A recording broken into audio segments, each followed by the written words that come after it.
Thursday, January 5th, 2023. This is fucking ridiculous. Oh my God. Kevin McCarthy is on his eighth vote for Speaker, and he's going to fail this one too. If they didn't broker any kind of deal overnight from last night's adjournment, he's never going to win. I don't know why they keep calling the fucking vote. They don't. I don't see a way out of this without a plurality vote. Like, just do a whoever gets the most votes wins.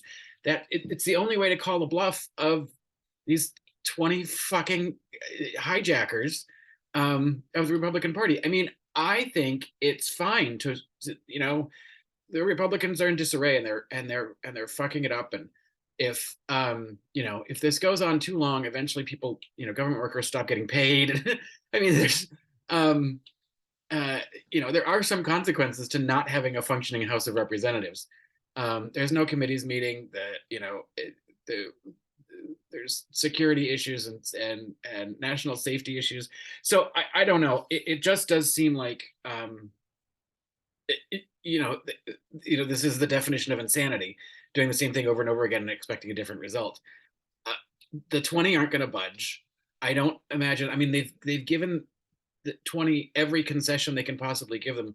One person can basically create a vote of non-confidence and try and oust the speaker. That's fucking ridiculous. And I don't understand how, if McCarthy has agreed to these things, why, and he doesn't become the speaker, why does the next speaker inherit all of these things that McCarthy negotiated?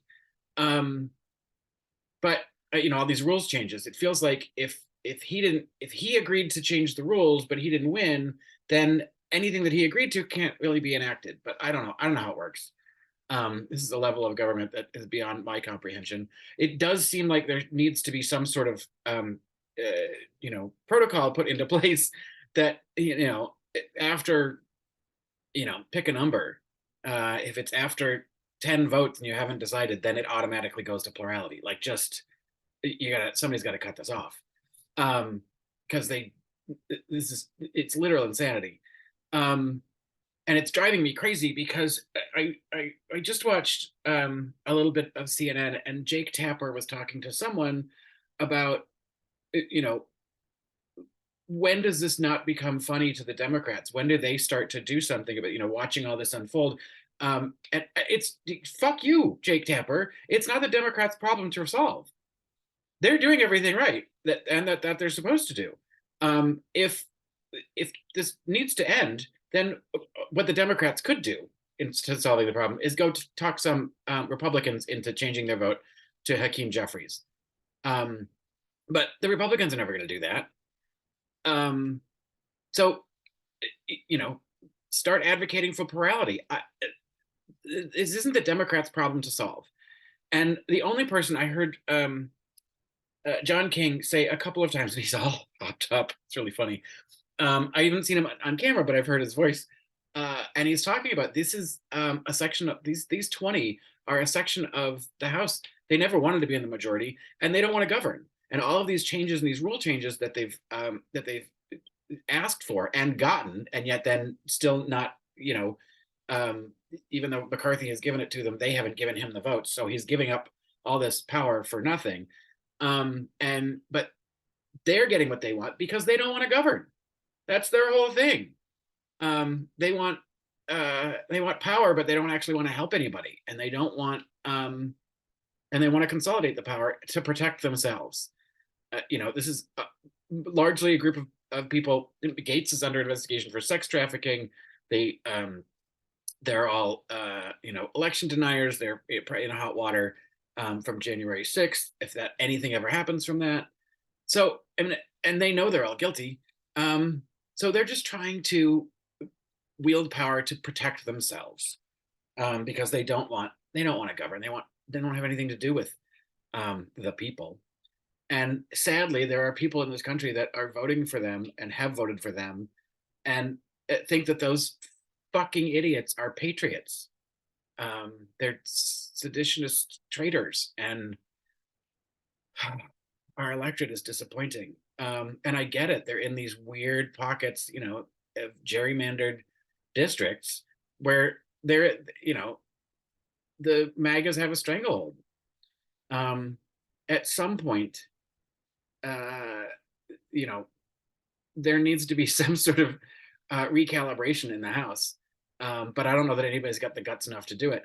I will say the one thing that I kind of respect about these MAGA idiots, they're sticking to their guns. They said what they want, and they're not backing down. I can appreciate that. Um, the problem is they're making all these speeches about they want change in government, and that's what the people have spoken for. People have spoken that they want the government to work. Um, the change that they're calling for in government is basically dismantling it and letting them have power, but not actually do anything. So that helps people. So when the people have said they want change in Washington, that means they want Washington to actually work and do something helpful. These 20 maggot terrorists have interpreted that or are using that to say they want change in government, and that change is to them, basically dismantling the power of the speaker and the House. So this is madness, and whoever the fuck isn't showing up for the adjournment votes needs to get their shit together. No, they shouldn't adjourn. Sit there and stay there until you have a fucking speaker. One of the Republicans today said somewhere along the line, no, they don't think they'll have a speaker today. Fuck you. Then you're not doing your goddamn job. It's astounding. It's definitely a piece of political history that, unfortunately, if we don't get a handle on it, is going to become part of the norm as opposed to a 100-year exception. But as long as the maggots keep getting there, it's going to be chaos. And here's the thing: even if Jeffries gets in, that's my hope. Let's go to plurality. Jeffries becomes the speaker.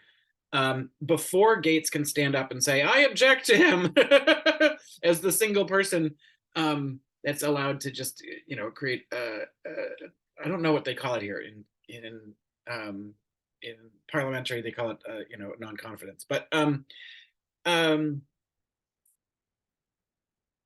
like Jeffries needs to change those rules immediately.